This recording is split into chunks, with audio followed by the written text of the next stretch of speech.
नमस्कार।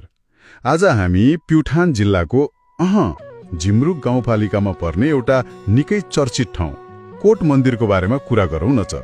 हो, यो ठाउँ मतलब कोट मन्दिर बाँदीकोट र ओखरकोटको ठ्याक्कै बीचमा पर्छ अनि यसको ऐतिहासिक, धार्मिक, पर्यटकीय महत्त्वबारे प्राप्त स्रोतहरूले के भन्छन् त्यसमा अलिक गहिरिएर हेरौँ आज।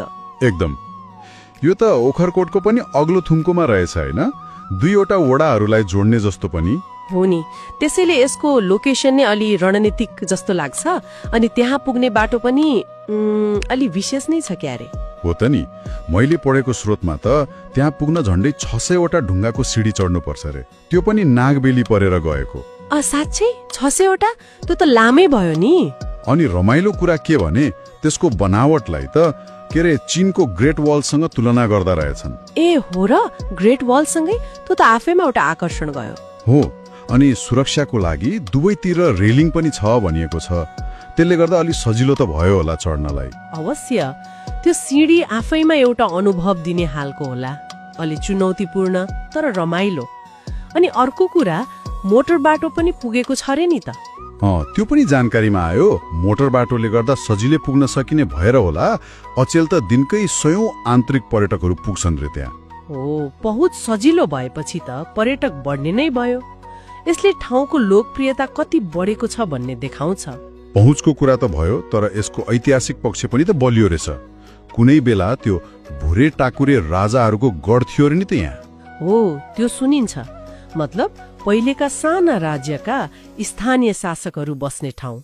उनीहरूका दरबार, सभा कक्षका भग्नावशेषहरू अझै पनि देख्न पाइन्छ भन्छन्। अवशेषहरू अझै छन्? त्यसले त झन् इतिहासलाई जीवन्त बनायो नि। निश्चय नै। त्यो ऐतिहासिक तहले ठाउँलाई अझै अर्थपूर्ण बनाउँछ। अनि फेरि धार्मिक आस्थाको केन्द्र पनि हो यो। बडा दशैं अनि चैते दशैंमा विशेष पूजाआजा हुन्छ। ठूलो मेला लाग्छ। हजारौं मान्छे जम्मा हुन्छन् होला है त्यति बेला। हजारौं श्रद्धालुहरू आउँछन्। अनि दशैंको नवमी पूजामा त प्युठानका नेताहरू पनि जाने चलन रहेछ। यसले यसको सामाजिक र सांस्कृतिक महत्त्व कति छ भन्ने पनि देखाउँछ। अनि सबैभन्दा आकर्षक पक्ष त त्यहाँबाट देखिने दृश्य होला नि। कस्तो देखिन्छ रे? एकदमै राम्रो। स्रोतहरू भन्छन् चारैतिर हिमालका टाकुराहरू अनि तल हेर्यो भने गुल्मी, बागलुङ, अर्घाखाँची, प्युठानका कति गाउँहरू, तराईदेखि पहाडसम्मै। वाह, त्यसैले होला यसलाई किङ अफ हिल पनि भन्दो रहेछन्, पहाडहरूको राजा। हो नि, नाम सुहाउँदो छ। किनभने त्यहाँबाट उच्च पहाड, मध्य पहाड अनि महाभारत श्रृङ्खला, यी तीनै तहका दृश्य एकै ठाउँबाट देख्न पाइन्छ अरे। एउटै ठाउँबाट यति धेरै? त्यो त साँच्चै विशेष भयो। हो, यस्तो दृश्य अन्त कमै पाइन्छ। प्रकृति मन पराउनेहरूका लागि त यो स्वर्ग जस्तै भयो। यस्तो ठाउँमा पर्यटन विकासको सम्भावना त प्रशस्तै देखियो। के योजनाहरू पनि बनेका छन् कि? बनेका छन्। ओखरकोट र वरपरका गाउँलाई समेटेर ग्रामीण पर्यटन विकास गर्ने भनेर एउटा गुरु योजना नै बनेको छ भन्ने जानकारी छ। गुरु योजनामा के छ रे? त्यसमा भ्यू टावर बनाउने, ring road, rock garden, park, यस्तै पूर्वाधारहरू बनाउने कुराहरू छन्। निकै महत्त्वकांक्षी योजना देखिन्छ। योजना त राम्रै लाग्यो, तर अहिलेको अवस्था कस्तो छ त? होमस्टेहरू चलेका छन्? केही घरमा होमस्टे सुरु भएको त छ रे, तर त्यो पर्याप्त छैन भन्ने कुरा आएको छ। अझै पनि पूर्वाधारको कमी छ। योजना बन्नु र त्यसले पर्यटकलाई साँच्चीकै सुविधा दिनुमा फरक पर्छ। हो, त्यो त हो। पर्यटकको बसाइ लम्ब्याउन त सुविधा नै चाहियो नि। बिल्कुल। खासमा राम्रो र भरपर्दो खाना बस्ने व्यवस्था अनि न्यानो स्वागत सत्कार, जसलाई हामी आतिथ्य भन्छौँ, त्यसमा ध्यान दिनुपर्ने देखिन्छ। अनि स्थानीय कुराहरू नि? हो, त्यो महत्त्वपूर्ण छ।